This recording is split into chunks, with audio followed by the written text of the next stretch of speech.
Conor McGregor fires back at Ariel Helwani. Well, has Conor really fired back at Ariel Helwani? If yes, then why? You know what? Let me just break this down for you. Starting with facts, there's actually a concern. Yes, Ariel Helwani has expressed concern about Nick Diaz's return, but Conor McGregor doesn't seem to be so worried about Stockton natives, of course. Does he have to be instead? The concern comes after journalists shared his thoughts on Twitter after news reports that Diaz should fight Kamaru Usman instead of Robbie Lawler. Yes, everyone has got a right to share their opinion, but so does the journalist. Whereas Helwani believes that Diaz was inevitably forced to accept the UFC 266 battle. As I've been openly wondering, is Nick fighting because he wants to or because he has to? If we were all being honest, we all know he hasn't liked fighting for years. He deserves better than all of this, and I hope he can find peace and be safe. It all feels weird, tweeted Ariel Helwani. McGregor added to the reply in his hence. He told Helwani not to worry about Nick Diaz, and he was convinced that the veteran loved to fight his opponent. Well, of course, no one's weak here. Conor's reply was loud and clear when he tweeted, "Relax, it's a scrap, he loves it. Great to see Nick back. And Robbie, it's a perfect match. I pray for both a solid performance, a good fight, and safe and healthy the next morning with all the beautiful memories and experiences that this mad buzz gives them, us and me.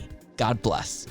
Besides, talking about the current scenario going on with Diaz is that the fighter has been preparing for a comeback at UFC 266 pay-per-view on Saturday. Precisely, former Strikeforce welterweight champion will rematch with UFC pioneer Robbie Lawler after the 7-year hiatus. Diaz and Lawler first met in an octagon at UFC 47 17 years ago. Seems like someone's literally impressed by Jake Paul's new tattoo. You got this right. The former UFC welterweight champion Tyron Woodley is up for getting the tattoo inspired by Jake Paul's recent tattoo that reads, "I love Jake Paul." Besides, he has planned to get the tattoo done this weekend only. Talking about Woodley's tattoo inspiration, it came from none other than Jake Paul when they met last month in a boxing match in Cleveland, Ohio, and apparently Jake Paul won the fight with a split decision. As a result, Woodley was assumed to get a tattoo as Paul won the fight, but instead he used it as a negotiating chip to secure a rematch. Whoa, who would have ever thought that way? Woodley shot Jake Paul that if he agreed to a rematch, he would have a tattoo. Nevertheless, at this point, Jake is currently preparing for a battle against Tommy Fury in boxing, and he seems in no mood to have a rematch with Woodley. Yet, Woodley seems to want to become a man of his words, respecting his bet with Paul and tattooing him saying that he loves his opponent. Woodley, who spoke to Ariel Helwani on Instagram, admitted that he was going to have an "I love Jake Paul" tattoo because he believed it was right because he lost the bet. Instead, Woodley is a man of his word, it seems. Tommy Fury should have never been in a position for the bag. I'm gonna just let the week go through and see what happens. I think the most sensible thing to do is to run it back. I think I'm getting this tattoo Saturday, by the way. Yeah, I just feel like I should do it because it's a solid thing to do. I'm going to do it on Saturday, Woodley stated. However, the only difficulty the fighter is facing as of now is that he's literally unsure about the place he will get inked. Discussing the same, he stated, "I don't know yet. I'm gonna think about it. Not neck, not face. I should have it put across my fucking knuckles. To me, it's like this. If a dude wants to pay me to whip his ass since he supposedly paid me and promoted the fight, then I love you, because you're that dumb."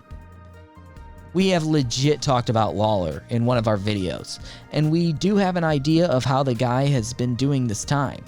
Alright, so Robbie Lawler may be one of the most brutal fighters in the history of sports, and no doubt he's not an easy catch. To be precise, the newest example of Lawler's calm, cool, and collected approach came on Wednesday after Nick Diaz called for the fight at UFC 266 to move from welterweight to middleweight. However, there were no details about the request, but Diaz could have had a hard time dropping to 170 for the fight, and his team preempted rather than attempting a potentially dangerous welterweighting cut. To no surprise, Lawler will punch when it comes to weight class changes, and nothing will change for him heading into Saturday night. I mean, I'm ready to go, Lawler stated during UFC 266 Media Day. That's all that matters. Camp went well and controlling the things I can control, he continued. After he landed in Las Vegas late Tuesday night, Lawler told UFC President Dana White about a request from Diaz's camp. It's probable that Diaz had to accept this part of his wallet, and wages could have been as high as Lawler moved to 185, but the former welterweight champion continued to focus on the fight. "Yeah, we had a short conversation," Lawler said, talking of White. "It is what it is. I'm ready to fight. We're moving forward. I let Dave Martin do those kinds of things. He consults me and figures it out. I don't get into the nuts and bolts of that stuff. I know that's an interesting part of the sport, but I don't really discuss those things," he stated. "Well, he's just trying to stay calm," Lawler stated. "There's no sense in getting all riled up and excited this happened. That is whatever, and he's just staying relaxed. Camp went well, so that's pretty much what it comes down to. I'm falling back on the work I put in. The work I put in went great. My training partner, Jason Jackson, got me tip-top and ready to go. I'm sharp right now. I'm freaking strong. My coaches did a great job. That's what I'm falling back on and why I'm not too worried about it. Life is good," Lawler ended by saying. Brendan Schaub is casual reacting to Nick Diaz versus Robbie Lawler fight. Besides, he was shocked to learn that it was Nick's first fight after 2012. Moreover, he's confident that Robbie Lawler would knock out Nick Diaz, as he himself was once knocked out by Robbie Lawler. Dillon Danis has literally messed up things for himself, and the guy is in real trouble. What he did was brutal, as he tried to tap while choking on a bouncer at a bar in New Jersey. Conor McGregor's jiu-jitsu training partner was later arrested on suspicion of uncontrolled action. To be precise, the incident occurred on Sunday, September 29th, 2021, at Seaside Heights on the Jersey Shore.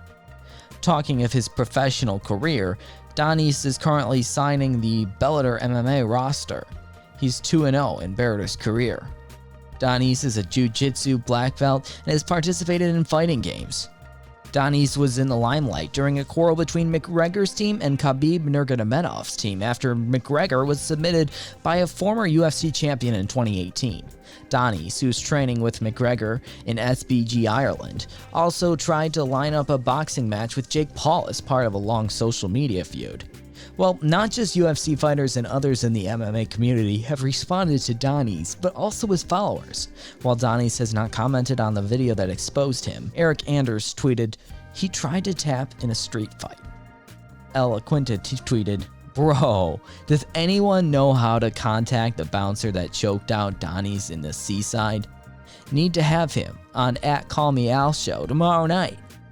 While Gilbert Burns wrote, "Holy smoke, that got him good, lol."